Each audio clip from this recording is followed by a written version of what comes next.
Good afternoon, good morning, good evening, everybody. It is Sunday, August 20th, and you know what that means. It is time for the High Risk Wrestling Podcast. Yes, it is me. I have not quit. It's Jeremy Pierce. Welcome, one and all. As always, you know you can check me out on the socials. Charismatic Creations on Facebook and YouTube. Charismatic_Creations 52 on Instagram with a 215. On Twitter, spelled out. Don't forget the Coffee and Patreon pages as well. So first things first, I'm having some technical difficulties. So the next probably week or two are going to be really stripped back. I'm having some issues with something, and I need to get it worked out as soon as possible. It's kind of putting me on the verge of tears, actually. I'm hoping to get it all worked out. But I'm still going to bring you a show. They'll just be maybe a little bit late and definitely stripped back. But today's show, Impact Wrestling, The Real Forbidden Door. I'm actually going to the Impact New Japan show tonight, which starts in a couple hours, actually. Multiverse United 2, For Whom the Bell Tolls, at the legendary 2300 Arena. And listen, for all the talk about the Forbidden Door, we really forget just how important and just how much work Impact has been doing with the Forbidden Door. But we're going to get into that a little bit later. But for now, you know what's next. So just go on and hit my.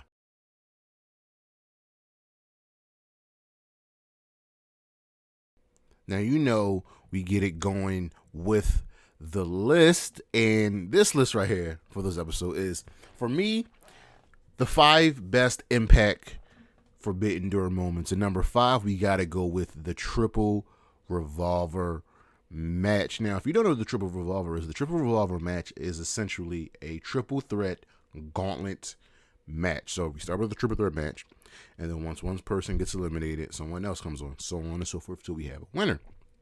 The second triple Revolver took place at Victory Road 2022, and it featured wrestlers from AEW, Impact, New Japan, and AAA. So for at the time, so for Impact we had Kenny King, Trey Miguel, and Mia Yim. From AAA we had Laredo Kid and Black Taurus. From New Japan we had Alex Zane and Yuya Uemura, and from AEW we had Frankie Kazarian. Now look what a year makes. Frankie Kazarian is back in Impact. Mia Yim is in the WWE, and Black Taurus and Yuya Uemura are now both a part of the Impact roster. But this was fun. It was a fun event, fun moment. Number 4, Jonah versus Okada. Now, yes, the man known as Bronson Reed had a nice little stint, albeit not very long, in Impact Wrestling, and he was going by Jonah. He was part of TMDK with Bad Dude Tito and Shane Hayes, who you may remember as Shane Thorne, also in the WWE. But on August 7th, 2022, Jonah took on Okada in the G1. And guess who won that match? Jonah. And it was a phenomenal match. And for the better part of that, for the rest of that year, he would face Okada in a bunch of tag matches, part of the Burning Spirit tag event, going back and forth. And he fought Okada a number of times. And finally, his last match with Okada was October 10th, 2022, in a losing effort. But he's got many wins, and man, that's a notch on your cap if I ever thought there would be one. Number 3, Deonna Purrazzo versus Rock C. Now, you may not know this, but the young lady known as Roxanne Perez is a former Ring of Honor Women's Champion.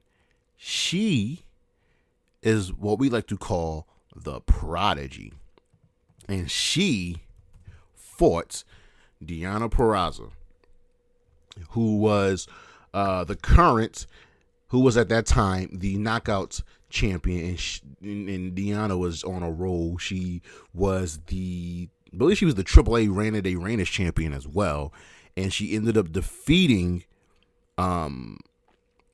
Roxy twice. She defeated her for the Impact Knockout Championship, retaining her. Then she defeated Roxy for the Ring of Honor Women's Championship, becoming a triple champion. This was really good. It was really fun, and Deanna had elevated herself, and Roxy, while young, you saw that she had it. She's got the talent, and you know how much I love women's wrestling. This was such a fantastic match, and boy, their second match eclipsed their first match, and the future is just bright, especially for Roxanne, and we know what Deanna has been putting forth. Number 2, Kenny Omega, the Belt Hunter. Who can remember during the pandemic of Kenny Omega just having all of these championships, just having a bunch of championships? He was the AAA champion, he was the AEW World Champion, he was the Impact World Champion. And what he did here with the Good Brothers, with Don Callis, look how much time changes. He helped get eyeballs on Impact Wrestling, taking on Rich Swann, who was having this really, really amazing run as champion. He was putting on some excellent work, and being able to go one-on-one with Rich Swann to win the championship was great. Then Kenny lost the championship to Christian Cage. They headlined a pay-per-view. I believe they headlined All Out. And then on an episode of Rampage, Christian defeated Kenny for the championship. Kenny Omega, just one of the GOATs. And number 1, for me, this is important, Mickie James in the Royal Rumble as the Knockouts champion. Listen, I was watching SmackDown, right? And when this was announced, I'm like, this is a mistake. Hold on, Mickie James in the Royal Rumble. She's an Impact wrestler right now. I'm like, this is wrong. Went online. Oh snap! Mickie James is gonna be in the Royal Rumble, and of course, her countdown comes, and all you hear is Hardcore Country. And here's Mickie James, the Knockouts champion, in the Royal Rumble. She got her revenge on Michelle McCool. She was excellent. She was awesome. It was a thing of beauty. It was a true thing of beauty, and I was very, very happy to see Mickie James not only get treated better than she did before, but help bring. Listen, I'm going to keep this short. I'm going to keep this sweet. Christian Cage has been a big part of Impact Wrestling's history. You could probably make a case for him to be on the Mount Rushmore of Impact Wrestling. He has done a lot for the company, and since we're talking about the Forbidden Door, he main evented, I want to say, All Out against Kenny Omega. And at the time, he was new in AEW, and earlier, only a few weeks before, he had just defeated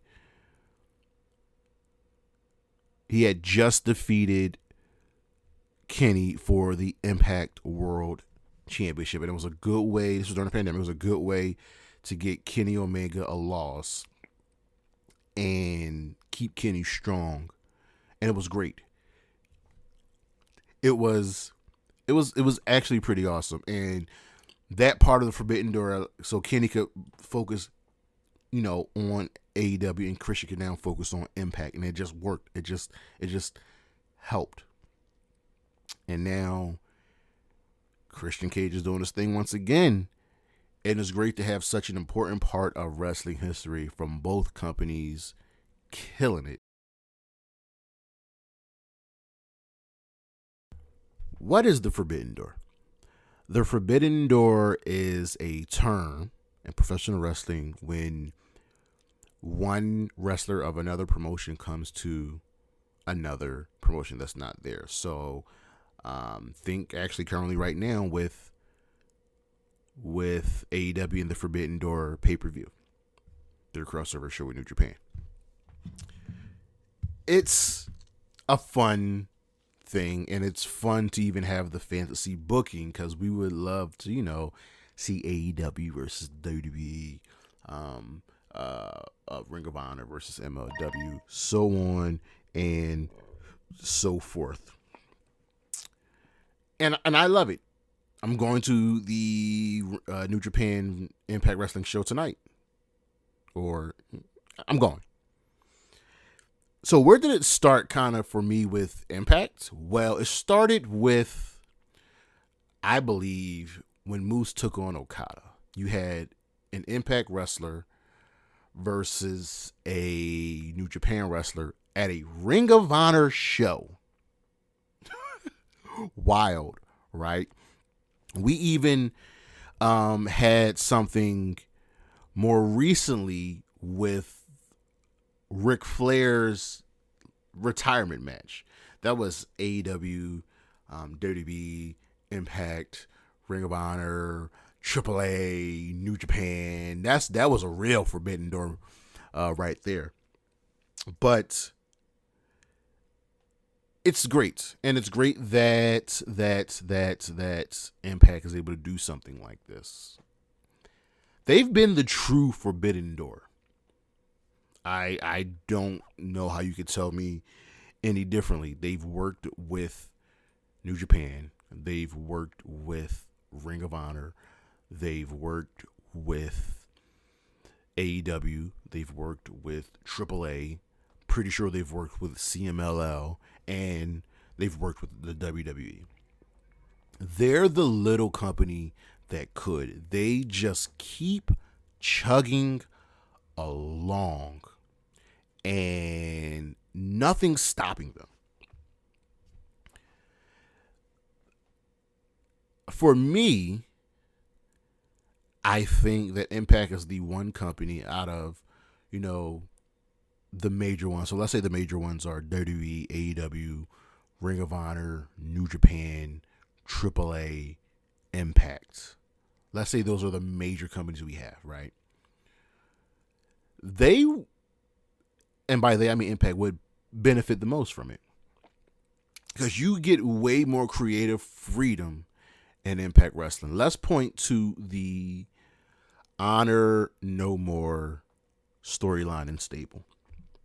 So, the Honor No More stable consisted of the Kingdom, the team of Vincent and I guess it was just Vincent, actually.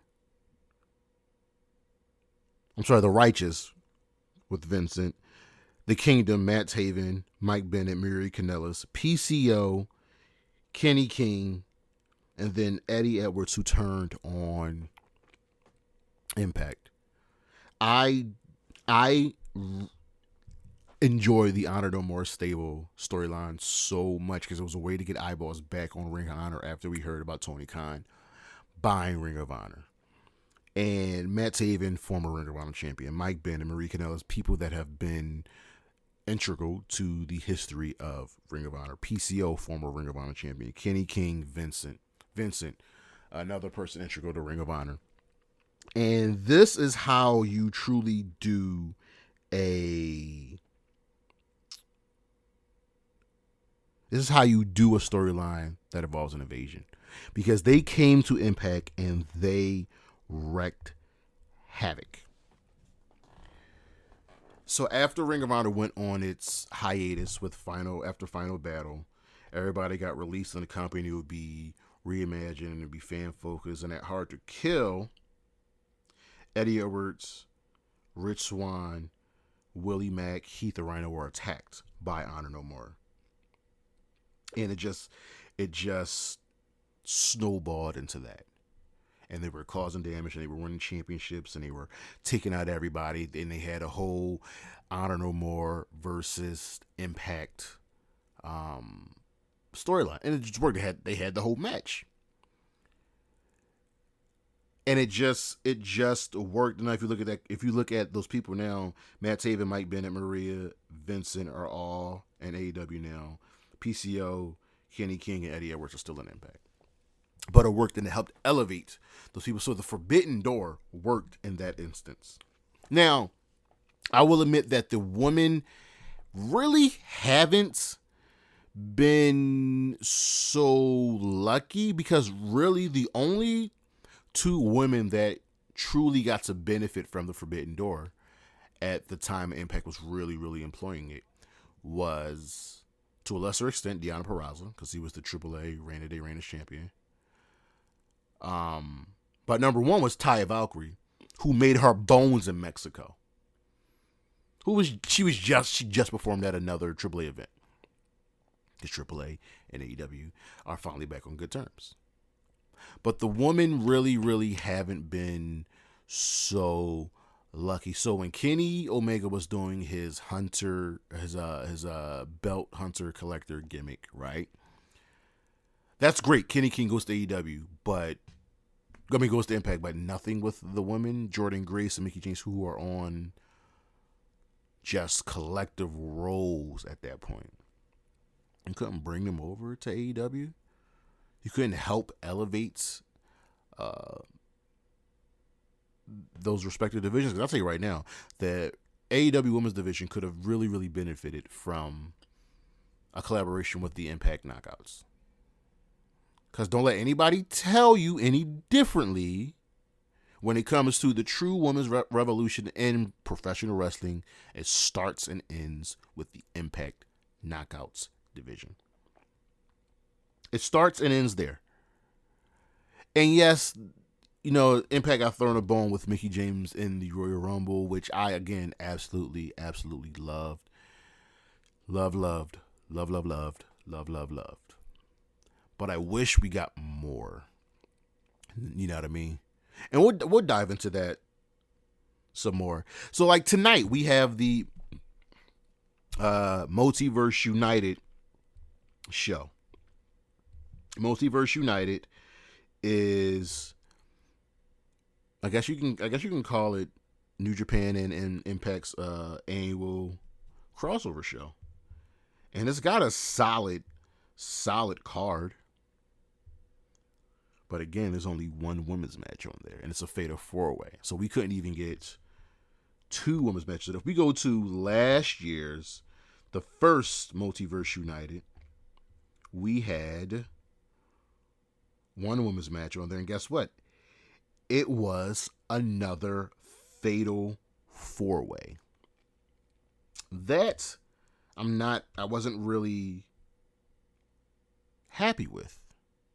Of course, we got the multi-man matches, and for me, I'll be honest with you. Listen. Don't let nobody listen. I'll be honest with you. Come here. I actually think last year's card is better than this year's card. I think last year's card is awesome, but I'm going to enjoy this year's show because I'm there, so it's going to be awesome. So here we are with the Forbidden Door, and we have Multiverse United, and it's something that I think Impact can use to grow more and more and more and more. Because we are going to have some really good matches. In our main event, Tanahashi's main eventing again. He's taking on Alex Shelley for the Impact World Championship. We got a 12-man tag. We got a women's championship matches. We got some stuff going on. So Impact knows what they're doing. They know how to get you invested and involved. Now, generally, what I actually would love to see with Impact and their true Forbidden Door, I would love to see more crossover with the Ring of Honor. The one thing that kind of hurts Ring of Honor is that they put on good matches every week, but it's always match with with very little story development. And I think just crossing over with Impact once a year would help. Ring of Honor World Champion versus the Impact World Champion, the Ring of Honor Women's Champion versus the Knockouts Champion, the Ring of Honor Tag Team Champions versus the Impact Tag Team Champion, and we can get a good card going. And you don't even have to make it storyline wise. You can make it just a charity event, kind of like Fight for the Fallen. Another thing that I would love for Impact to do, and I've been shouting at this for a long time. Think it's time for the Knockouts Tag Team Championships to be defended in other promotions. The thing that I truly don't like about the Knockouts division is that when it comes to the tag teams, and this is the same thing WWE issue that they have, is that the champions are almost always teams thrown together and never really true teams. It's rare that the teams come together and end up being good. Like the current Knockouts tag team champions are MK Ultra, Killer Kelly, and Masha Slamovich. Their team came out of them just mutual respect of them beating the hell out of each other. But Ring of Honor has women. They have a tag team right there in the Renegades. You have Sky Blue, you have Willow, you have Athena and Trish Adora and Billy Starks. That would help. Because the more eyes you can get on them, the better. I would also like to see a crossover with Stardom. Stardom needs just a little bit of help. And for me, the one thing that truly hurts Stardom and their affiliation with New Japan is there are 3 different women's champions. There's the Stardom champion, there's the IWGP Women's Champion, and there's the the New Japan Strong Women's Champion. That's a lot. But then you get the Strong division, you know what I mean? Getting more eyes on Stardom and getting more eyes on the Joshi would help. Bringing them over would help. And lastly, using Impact to kind of elevate other companies. I would love to see Impact work with MLW. Somehow, someway, MLW is still here. And they're still chugging along. And they're still putting on shows. That right there is odd. Because we know the name Impact. And here's what's also crazy is the fact that MLW records their shows in the ECW arena. That's where the show is tonight. That's where Multiverse United is tonight. So I can see Impact working with these folks. It wouldn't hurt. I can tell you that. It definitely wouldn't hurt. But that's our show. It's a nice abbreviated show. I'm sorry, technical difficulties, but I'm still thankful for you all for listening. I really do appreciate it. Next week we'll have our All-In preview. I think we'll make that the Filthy Casual crossover. Howard's Wrestling Podcast, Filthy Casual. Put those two together.